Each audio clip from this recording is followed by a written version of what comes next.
2,500 years ago, the Greek philosopher Plato argued against a revolutionary invention that promised to make us smarter, more efficient, and even improve our memory. Plato was convinced that this invention actually did the opposite. It made people forgetful, but enabled them to project the illusion of intelligence while avoiding the strenuous mental effort required for true knowledge and understanding. The technology he was complaining about wasn't AI, it was writing. This is Frank Philosophy, and today we'll be speaking frankly about Plato's critique of writing as a critique of AI, because honestly, that's kind of what it is.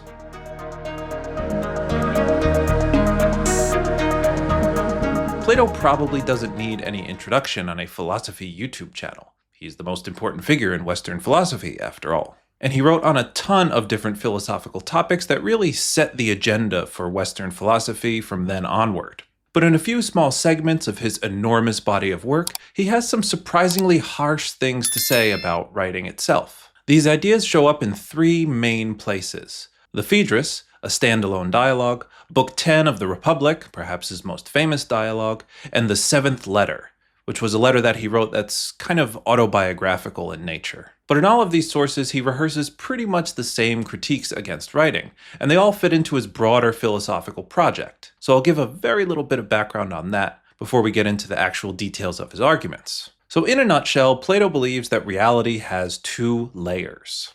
There's the physical world that we see and touch, and then there's a deeper non-physical realm of the perfect eternal ideas, which he calls the forms. So when you see a physical thing like a chair, for instance, Plato thinks that the chair that you actually see is an imperfect physical copy of the perfect form or idea of a chair, or the chair. And I don't know why chairs are always the philosopher's go-to example for when they explain the forms. It's just tradition at this point. And this idea of the chair exists purely in the conceptual realm. And the same is true of any more abstract or important ideas like justice. Any particular act of justice in the world is just an imperfect copy of the perfect idea, form, or concept of justice, whose true existence is only in the non-physical realm. And for Plato, knowledge and understanding means using our minds to connect to this non-physical realm, to connect directly with the forms. Our minds give us access to the conceptual, non-physical realm.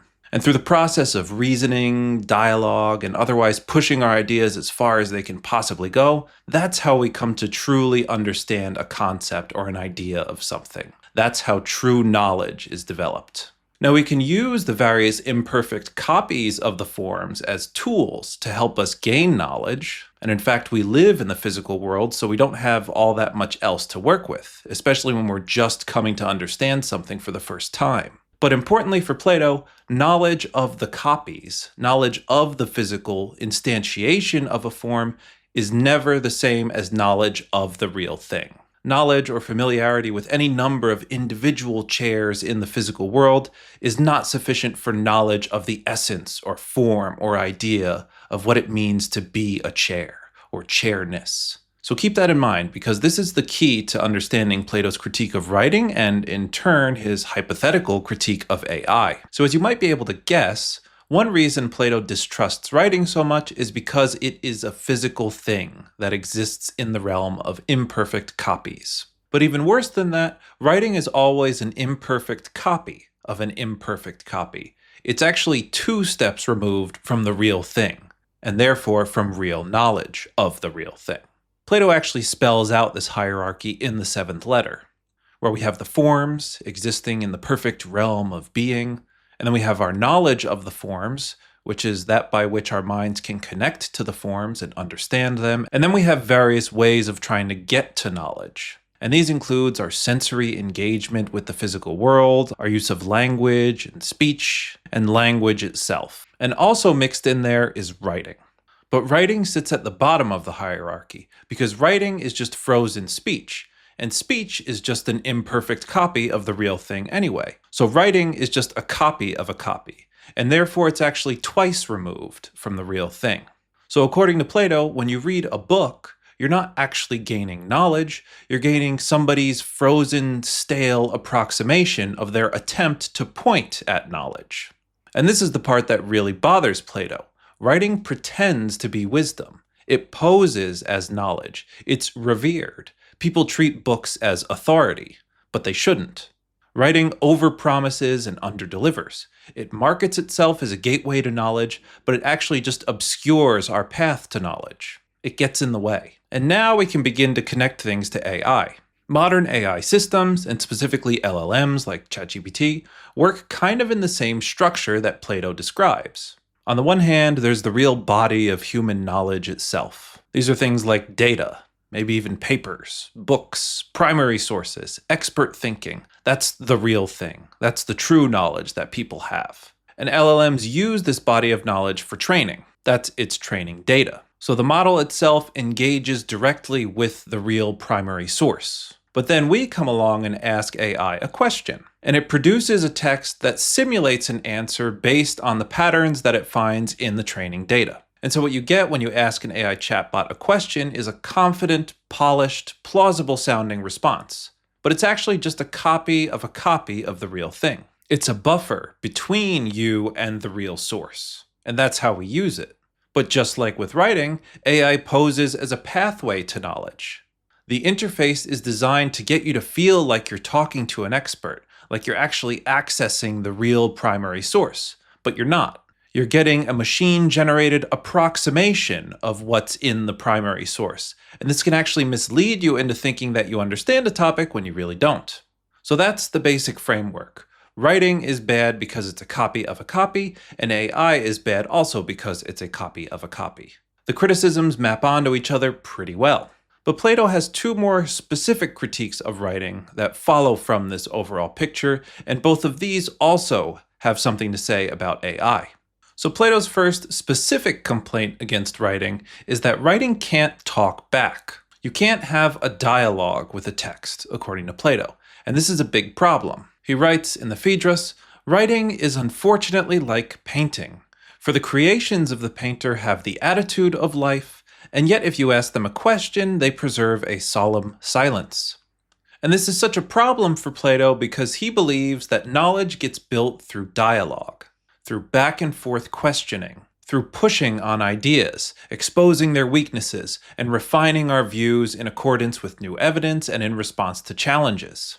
That's why he wrote in dialogue form, and not in the form of treatises or poems. He could have written treatises, just as well as anyone else, but he chose dialogues because he believes that this is what knowledge requires. It requires friction. It requires debate. The idea is just that if you really want to know something, you have to test it. You have to defend it. You have to be in conversation with somebody who can push back and show you where your understanding is limited. Just reading something doesn't do that. The book can't argue with you. It can't ask follow-up questions. And if you ask the book a follow-up question, it doesn't have anything to say. And this whole approach to knowledge kind of goes along with our intuitions about the difference between merely having something memorized and truly understanding it. Think about a job interview context where somebody has a really polished self-introduction, but then they stumble in the Q&A. An interviewer might take this as evidence that they don't really understand the nature of the job, because anyone can memorize a self-introduction. That's just a performance. But the Q&A is where you find out whether someone actually understands the field. And it's because they're being asked questions that they don't have pre-scripted answers for. So for Plato, writing is just like the self-introduction. It can sound polished and confident, but it has no way of actually responding when reality starts pushing on it. Now, when we bring this critique of writing to the context of AI, things are a little different, because AI actually can respond to us. That's the whole point. You can have a conversation with ChatGPT or Claude. It does answer follow-up questions. And you can use AI to push your knowledge of something, to test your understanding, to test your ideas and ask it for feedback. And in that sense, it seems pretty clearly superior to writing in the old-fashioned sense. But Plato's point still applies, just in a sneakier way. Because at best, what AI gives you is a simulated dialogue. It's something that feels like a dialogue, but isn't truly a dialogue in the sense that Plato would approve of. Because AI isn't actually testing your beliefs. It isn't actually pushing back from a place of understanding that's occupied by another human being. Instead, it's just generating responses that feel responsive. It's incredibly good at mimicking understanding, at giving the appearance of wisdom and the appearance of conversation, but it doesn't actually have that. At least not yet. And here's the even bigger worry. Most people don't actually use AI to have dialogues and to push their understanding in this way. They use it to skip dialogue. They use it to summarize things so they don't have to actually engage with the primary source. They use it to produce outputs that they can then use in things like job interviews and student essays. So very often, many of us use AI to avoid the friction that Plato believes knowledge requires. The second, more specific worry that Plato has about writing is that it makes us forgetful. And the logic here is pretty easy to follow. If you can write something down, then you don't have to remember it. And if you don't have to remember it, then you don't develop the mental capacity or skill to remember it. You become reliant on writing as an external aid, as many of us are. This is how writing produces the appearance of wisdom without true wisdom. People will read many things, but they will understand few. Because if we truly understand something, then we can remember whatever we need to know about it at will. And this goes to a sharper point that he makes in the 7th letter, that if you truly understand something, you don't need to write it down. Real knowledge, he believes, is imprinted in the soul. The fact that you have to write something down in order to remember it is evidence that you don't really know it in the first place. Maybe writing can be used as a study aid, but again, we shouldn't overly rely on it when push comes to shove, and we really need to demonstrate our knowledge of something.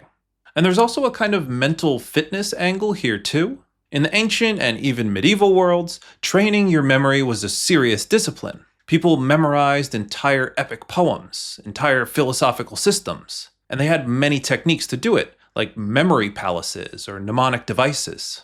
The mind was treated like a muscle, and writing, Plato worried, would allow the muscle to atrophy. But the more specific case of memory actually relates to a broader phenomenon called cognitive offloading, which is when we outsource cognitive labor to external aids, writing being a chief example, but think of other things like computers, calculators, and even Google. And there's serious empirical and scientific support that different forms of cognitive offloading really do make us cognitively weaker in some respects. Research has shown that we remember less actual information when we know we can just look it up. The advent of having GPSs everywhere you go has measurably impacted spatial memory and navigation. People who routinely rely on GPS show reduced activity in the hippocampus, which is the part of the brain that builds mental maps. And AI is just the next link in this chain of cognitive simplification. If AI summarizes an article for us, we don't need to read the article. If AI writes the essay for us, we don't need to think the thoughts required to express them in writing. If AI builds an argument for us, we don't actually have to reason through it ourselves. And continuously offloading these kinds of cognitive tasks might indeed have a negative impact on our cognitive ability, especially in an education context when we're trying to learn how to learn things. And this is exactly what teachers and parents are worried about when it comes to AI in education. The third problem that Plato mentions is a bit more cynical. Plato believes that people who write things down usually aren't doing it to share knowledge. They're not doing it because they truly understand something and would like to share it with the world. They're doing it for some other reason, like prestige, money, reputation, or status, or to get a job. And Plato believes this because he thinks that somebody who truly understands something knows that it can't be fully captured in writing. So if somebody claims to know a topic so well that they've written a definitive treatise on it, that's actually evidence they probably don't really know it, because they're inviting their readers to mistake the appearance of knowledge for the real thing. And this is kind of a deceptive practice. And Plato has first-hand experience of this dishonest use of writing that he recounts in the 7th letter. So late in his life, Plato traveled to Syracuse in modern Sicily to try and turn its ruler, Dionysius II, into a philosopher king. This was supposed to be his big shot at putting his political philosophy into practice in the actual world. So he tutored the king in person, and he invested a lot of time in doing so. But after Plato left, Dionysius wrote a treatise on Plato's philosophy and circulated it under his own name. "Look at me, I've understood the great Plato, I'm a philosopher now." And Plato was furious, but not just because Dionysius got the content wrong. He was furious because, on his view, the very act of writing the treatise proved that Dionysius didn't really understand his philosophy. So maybe he felt that he was a bad teacher. Real philosophy, according to Plato, isn't something that you can just transcribe or write down. It has to be lived through and experienced through a process of dialogue and dialectic. It has to be worked out and then imprinted on the soul. The stuff that you can put into a treatise is, by definition, the surface level stuff, the appearance of knowledge, a mere instantiation of it, a partial copy of the knowledge, not the real thing. Now, this critique can pretty easily be transported into a modern AI context, because this is exactly what people use ChatGPT to do today. People use AI chatbots to create polished, confident bits of writing that really sound like the real thing, and give the appearance of knowledge and understanding. And usually it's done purely for that purpose, to give the appearance of knowledge and understanding. People use AI chatbots to produce deliverables, to create a CV, to write an essay to submit. It's to produce something that can be used for some external purpose, and not to share and develop our own knowledge. A lot of students use AI to write essays so they don't have to engage with the material and actually learn it. Because learning, and Plato is right about this, takes effort, it takes work, it takes friction. Job applicants use AI to write cover letters, not to try and authentically communicate their backgrounds, but to just get past a filter. People use AI to generate LinkedIn posts, not to share insight, but just to look thoughtful. And so in a lot of these cases, AI is being used exactly in the way that Plato was accusing written treatises of being used, for some ulterior motive, as a tool for performing knowledge and competence, whether or not the person actually has it. And the unsettling thing is that now that AI is so advanced, it's kind of hard to tell the difference. And so, in a sense, Plato's somewhat cynical critique of writing might actually be more apt in the case of AI, given that so many of us use it in exactly this way. So yeah, Plato kind of predicted the future on that one. So now that we understand Plato's ideas a little bit better, we can ask the question of whether or not they're any good.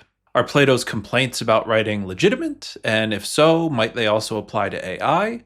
Or is there some disanalogy between the two cases? Or maybe Plato's problems with writing aren't really problems after all? You can definitely let me know in the comments below, but I'll just give you my take in the meantime. So I think that Plato was genuinely onto something, and the parallels with AI are pretty striking. AI-generated text certainly does pose as knowledge without actually being knowledge. And it does enable cognitive offloading that might make us dumber in the long run. And it does get used as a shortcut for the sake of some external or ulterior motive. But Plato was also clearly wrong about writing in terms of the big picture, because writing is one of the greatest accomplishments of our species, quite obviously. I mean, the whole reason that we can even engage with Plato's ideas some 2,500 years after his death is because he wrote them down. I mean, the man who criticized writing did so in writing. The irony is hard to ignore. So there's clearly some important sense in which writing is extremely valuable, in spite of actually having some of the problems that Plato pointed out. And the verdict on AI might be something similar. It could be a revolutionary technology that unlocks new human potential, just like it's being promised by all the tech guys right now. But it could also have a negative impact on the cognitive abilities of people who overuse it, and that's a real risk. So the verdict might be that cognitive offloading isn't bad in and of itself. We just have to exercise discretion when we're trying to figure out what we should and shouldn't be offloading. Maybe it's okay for me to write down a shopping list when I go to the store, but I should probably remember, my wife's birthday. Or if I use AI to schedule a meeting, that's great. Frees up brain space for things that I actually care about. But if I use AI to write an essay on my behalf and present a position that I'm pretending is my own, but I don't really understand, well, that's probably bad. So it seems like Plato's overall criticisms of writing map pretty neatly onto contemporary AI. So instead of understanding Plato's arguments against writing as a critique of AI to support the conclusion that, we should stop using it, instead I think it's better to see his criticisms as maybe just a cautionary tale, or a reason for exercising caution when we use AI. There's probably some learning activities that we want to do the old-fashioned way, through friction and effort, and we'll probably get more out of it. Especially when we're trying to learn something about a new topic that we really care about, it's probably best to take the path of most resistance, and to not rely so much on AI-generated summaries. Because it seems like Plato was pretty spot on about the relationship between effort and understanding. Our brains really do develop more the more we use them. The more work we put them through, the better they function. An over-reliance on cognitive offloading technologies, whether writing, AI, and everything else in between, really might negatively impact our ability to think clearly and critically about important issues. So yeah, that's Plato on writing, and by extension, AI. Thanks for watching, and if you enjoyed the video, feel free to leave a like and subscribe for more Frank Philosophy.